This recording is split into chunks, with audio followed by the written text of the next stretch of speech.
S'il y a une localité du littoral sénégalais où l'érosion côtière est une réalité, c'est bien Thiawlène dans la commune de Rufisque-Est.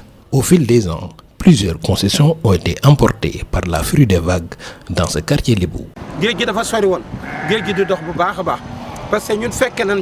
La mer était loin des habitations. Elle a beaucoup avancé. Il y avait une mosquée là-bas. Maintenant, elle est au large, emportée par les eaux. Le quartier Arafat a été créé pour servir de site de recasement pour les habitants de Thiawlène et qui ont perdu leur maison engloutie par la mer. On m'a raconté que mon grand frère est né un jour où la mer était déchaînée, détruisant même notre maison. C'est pour ça qu'on l'a appelé Guinah, qui signifie vague. Il y avait des infrastructures derrière moi. Elles n'existent plus. La mer avance de plus en plus. C'est pour ça qu'on doit prendre toutes les précautions pour arrêter l'avancée de la mer.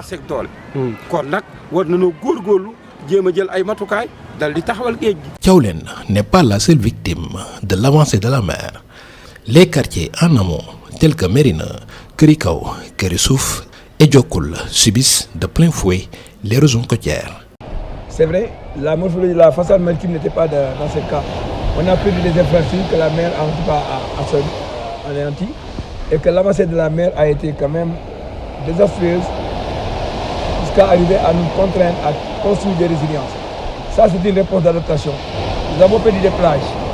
Aujourd'hui, dans une profondeur de plus de 100 mètres en ligne, on allait pour plonger. Nous qui avons fait l'enfance à vie, nous savons qu'on a perdu une plage d'attraction, une plage de loisirs culturels, parce que le football s'apprenait à bas âge au niveau des plages. Aujourd'hui, nous n'avons même pas cet espace de loisirs, ni aujourd'hui d'attraction. Ça veut dire que nous qui connaissons très bien, nous savons que la mer a beaucoup avancé. Et on peut estimer aujourd'hui que plus de 150 mètres sont dans les eaux. La dégradation des écosystèmes côtiers est visible sur les plages avec le rejet par la mer d'immondices. Ce phénomène peut avoir des conséquences désastreuses sur l'écosystème marin. À partir de ce que nous constatons dans l'eau, comme rejet, comme déchets, ça nous amène à dire que la gestion des déchets est un échec au plan terrestre. C'est comme si aujourd'hui on prenait une bobos pour le transférer dans l'océan et que la mer n'est pas une poubelle. Je ne parle même pas de pollution hydrocarbures, mais le fait que ces déchets soient dans la mer, qu'on constitue maintenant un bobos 2, ça veut dire que nous devons essuyer la gestion de nos communes, la gestion de nos communautés. Et les gens n'ayant plus à quel se vouer, ils ont préféré prendre ces déchets et les verser en mer. Et cette mer nous les rejette, parce que la mer n'est pas une poubelle. Et l'impact sur la biodiversité, c'est qu'aujourd'hui nous avons la rareté d'azur. Les espèces se raréfient. On n'a plus en tout cas des zones de frayère, on n'a plus une zone de production. C'est parce que ces déchets ont des impacts sur l'environnement marin.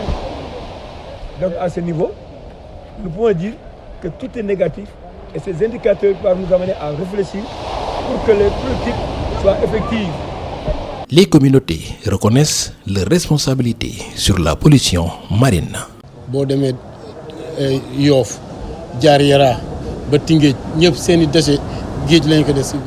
De Yoff à Yara, en passant par Rufisque, les populations déposent leurs ordures sur la plage et dans les canaux et qui vont directement en mer, surtout les déchets plastiques. Si nous voulons qu'il y ait du poisson en mer, il faut qu'on trouve d'autres moyens pour nous débarrasser des ordures ménagères. Le poisson n'aime pas un environnement pollué. Même nous les pêcheurs contribuons à cette dégradation avec les plastiques et les filets endommagés qu'on jette en mer.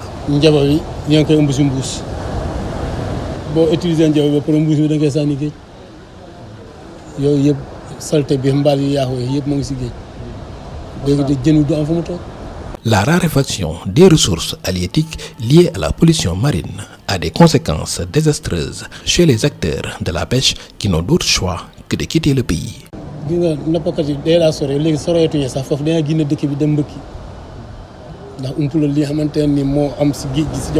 Les pêcheurs allaient très loin pour pêcher le poisson, mais maintenant ils préfèrent l'immigration clandestine. Chaque jour, au moins 2 pirogues quittent les côtes pour l'Espagne parce que les pêcheurs ont perdu espoir avec la raréfaction de la ressource. C'est pour ça qu'ils partent. La pêche ne nourrit plus son homme. La mer n'a plus rien. C'est un problème.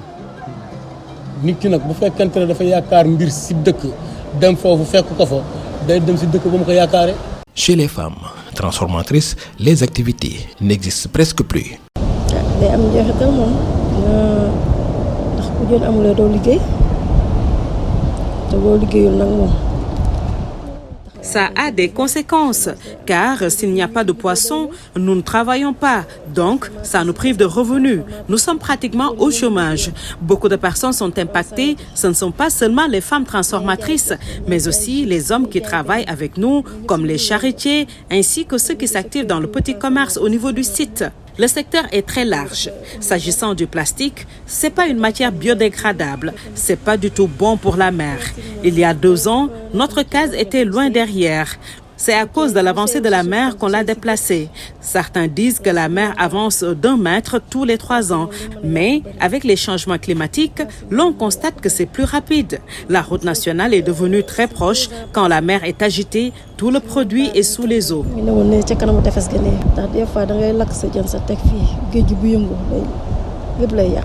Autre source de pollution, l'installation d'unités industrielles sur le domaine maritime sous l'œil indifférent des autorités et des populations. Le Sénégal est adhéré à la WACA, qui est un programme de littoral à aménager. Le domaine maritime ne peut pas être aménagé. Le domaine maritime ne doit pas être aujourd'hui, en tout cas, occupé de façon illégale. Ça veut dire que tout ce que nous voyons n'ont pas respecté. C'est ce qu'ils n'ont pas respecté. Les procédures environnementales, les études d'impact, les analyses environnementales sont dans un état de concussion. Et le risque, il est là, parce que c'est des usines qui vont produire des pollutions où les communautés vont en souffrir. Et ça commence à être, en tout cas, une chanson qu'il faut freiner tout de suite, parce que ceux qui le font restent à l'environnement. Cette façade maritime n'est pas du domaine de l'État ni de la mairie pour qu'elle soit maintenant délibérée. Ça, c'est le domaine maritime. Et l'ordonnance de Colbert recommande à ce que ça soit compris aujourd'hui dans les conventions maritimes pour la protection du littoral. L'écosystème est menacé. Vous savez, ce dérèglement de la courantologie même le dit. Et nous savons qu'aujourd'hui, l'écosystème est menacé parce que la cohabitation pêche-pétrole est en danger. Nous n'avons pas les moyens de cette politique. Qu'on ne se cache pas. Parce que les conventions qui commandent aujourd'hui la gestion du pétrole et du gaz au sort, d'abord, il fallait que la convention pêche-réserve biologique soit respectée au point de faire l'évaluation de ce qui existe en stock.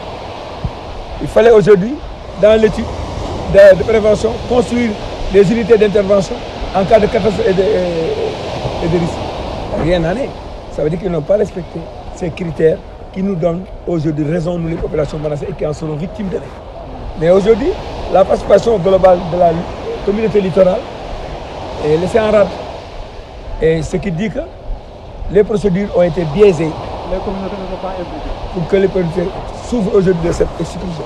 À Thiawlène, la digue de protection, longue de 730 mètres, est un rempart à l'avancée de la mer. Cependant, la sensibilisation de la population pour la préservation de l'infrastructure est capitale. La zone écologique communautaire de Thiawlène s'y attelle. Nous avons jugé bon peut-être de parler de la résilience. Et parlant de résilience, il fallait penser vraiment à une préservation durable de cette digue. Parce que vous n'êtes pas sans savoir que la mer est utilisée comme réceptacle de déchets. Donc la digue a un rôle à jouer pour le flux et le reflux des eaux marines. Donc il fallait préserver cette digue en amont par la mise en place d'une stratégie de collecte des eaux de ménagères.